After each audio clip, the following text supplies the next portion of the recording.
अस्सलाम वालेकुम। अरशद लोधी कब दियाँ गल्लां नाल हाज़िर खिदमत है। की हाल जे? ठीक ठाक हो? खरीयत नाल हो? लो तुहानूं एक छोटी जी गल सुनाइए, बड़ी प्यारी बड़ी मज़ेदार जी गल।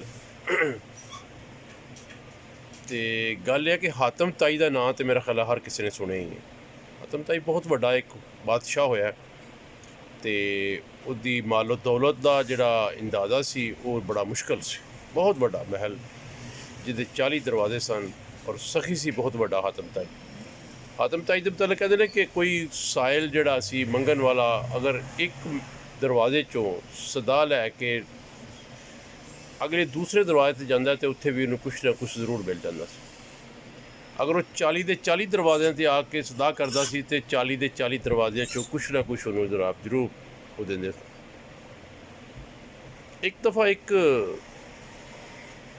साहब सन उन्हें हातम ताई को पूछा कि जनाब तुसी एडे बड़े सखी हो, इन्नी मालो दौलत है तुहाडे कोल, अल्लाह दिता तुहाडे कोल बहुत ज़्यादा है, ये दसो कि कोई अपने तो वड्डा भी सखी देखिया तुसां जिहड़ा कोई अपनी जिंदगी दे विच?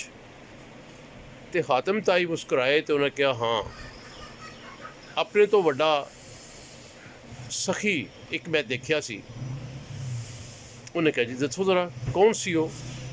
उन्हें कहा कि मैं एक दफ़ा जा रहा सां सफ़र दे विच ते मैनू एक जगह ते रात पै गई ते मेरा हुलिया ऐसा नहीं सी कि कोई कहे कि बादशाह है, तो मैं एक चरवाहे दे घर जिहड़ा ना वो पनाह लई रात गुजारन का फैसला किया।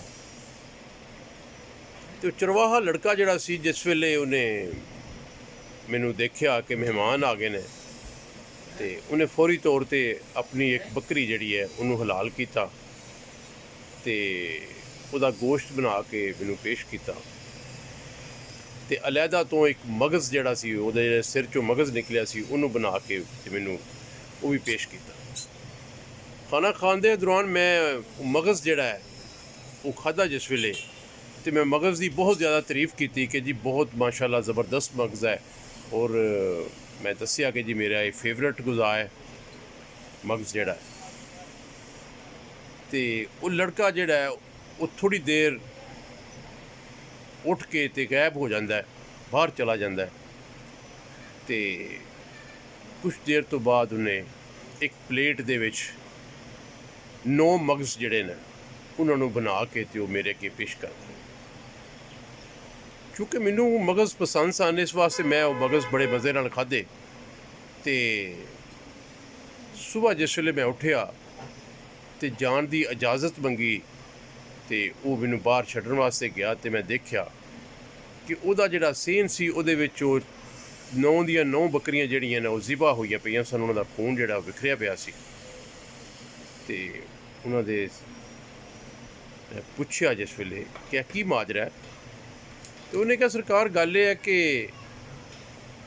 एक बकरी मैं ज़िबा की सी, मेरे को 10 बकरियां सन ते वो जनाब मैं तुहानूं खाना उहदा बना के ते पेश किया है। तो तुसी जिस वेले मैनू कहा कि जी मैनू मगज़ बहुत पसंद है तो मैं बाहर निकलिया अपनियां बाकी 9 बकरियां ज़िबा कीतियां ने तो उन्हां दा मगज़ जिहड़ा ना कढ के ते मैं तुहानूं बना के दे दिता। उन्हें कहा अल्लाह दिया बंदिया एडी किहड़ी जरूरत सी कि तू मतलब 9 दियां 9 बकरियां 10 दियां 10 बकरियां जिहड़ियां ने उन्होंने ज़िबा कर दिता तो मतलब उन्होंने मगज़ कढ के तुसीं मैनू दे दिते ने। तो उन्हें कहा जी नहीं कुछ भी नहीं, कोई मसला ही नहीं गा, मैं किहड़ा कोई तुहाडे ते एहसान कीता है या मतलब मैं कोई अपने कोलों कीता है, तो अल्लाह पाक दी देन है, अल्लाह ने मैनू दित्तियां सन बकरियां तो मैं अल्लाह दे मेहमान है, तुसीं अल्लाह की तरफों मेहमान आए हो मेरे को तो मैं तुहाडे ते कुर्बान करके तुहानूं खिला दित्तियां ने। तो मैं कोई तुहाडे ते एहसान नहीं कीता, कोई मैं मेरी बहादरी नहीं है इहदे विच, क्योंकि अल्लाह दे दित्ते जो मैं दित्ता ना। तो हातम ताई कहता कि फिर मैं खुश हो के उन्होंने को 50 ऊँट और 500 बकरी जिहड़ी है वो गिफ्ट की। वो बंदा कहने लगा जी फिर सर जी गल ये है कि सखी तो फिर तुसी वड्डे होए कि ਉਹਦੀਆਂ ਤੇ 10 ਬੱਕਰੀਆਂ ਸਨ ਤੇ ਉਹਨੇ ਤੁਹਾਡੇ ਤੇ ਕੁਰਬਾਨ ਕੀਤੀਆਂ ਤੇ ਤੁਸੀਂ ਉਹਨੂੰ 500 ਬੱਕਰੀ ਵੀ ਦੇਤੀ, 50 ਊਂਠ ਵੀ ਦੇਤੇ। ਤੇ हातम ताई ने कहा नहीं बिल्कुल नहीं, बिल्कुल ये गलत बात कर रहे हैं तू, ਅਸਲ ਮਸਲਾ ਹੈ ਕਿ ਉਸ ਬੱਚੇ ਕੋਲ ਤੇ ਸਿਰਫ ਹੈ ਹੀ ਉਹ 10 ਬੱਕਰੀਆਂ ਸਨ ਜਿਹੜੀਆਂ ਸਾਰੀਆਂ ਦੇ ਸਾਰੀਆਂ ਉਹਨੇ ਮਹਿਮਾਨ ਨਵਾਜ਼ੀ ਤੇ ਲਾ ਦਿੱਤੀਆਂ। ਤੇ ਯਾਰ ਮੇਰੇ ਕੋਲ ਤੇ ਅੱਲਾ ਦਿੱਤਾ ਬਹੁਤ ਜ਼ਿਆਦਾ ਸੀ, ਬਹੁਤ ਜ਼ਿਆਦਾ ਸੀ, ਜਿਸ 'ਚੋਂ ਮੈਂ ਮਾਮੂਲੀ ਜਿਹਾ ਮਤਲਬ 500 ਬੱਕਰੀ ਜਾਂ 50 ਊਂਠ ਜਿਹੜਾ ਮਤਲਬ ਉਹ ਤੇ ਨਾ ਹੋਣ ਦੇ ਬਰਾਬਰ ਸਨ ਜਿਹੜਾ ਮੈਂ ਉਹਨੂੰ ਮਤਲਬ ਗਿਫਟ ਕੀਤਾ। ਦੋਸਤੋ ਗੱਲ ਕਰਨ ਦਾ ਮਕਸਦ ਇਹ ਹੈ ਕਿ ਮਹਿਮਾਨ ਨਵਾਜ਼ੀ ਤੇ ਆਪਣੀ ਹਸੀਅਤ ਤੋਂ ਵੱਧ ਵੀ ਖਰਚ ਕਰ ਦਈਏ ਤੇ ਅੱਛੀ ਬਾਤ ਹੈ, ਕਿਉਂਕਿ ਅੱਲਾ ਖੁਸ਼ ਹੁੰਦਾ ਹੈ। ਤੇ ਅੱਲਾਹ ਤਾਲਾ ਜਿਹੜੇ ਚੀਜ਼ ਤੁਸੀਂ ਮਹਿਮਾਨਾਂ 'ਤੇ ਖਰਚ ਕਰਦੇ ਹੋ ਜਿਹੜਾ ਪੈਸਾ, ਅੱਲਾਹ ਤਾਲਾ ਤੁਹਾਨੂੰ ਰਿਟਰਨ ਕਰ ਦਿੰਦਾ ਹੈ, ਬਲਕਿ ਕਈ ਗੁਣਾ ਰਿਟਰਨ ਕਰਦਾ ਹੈ।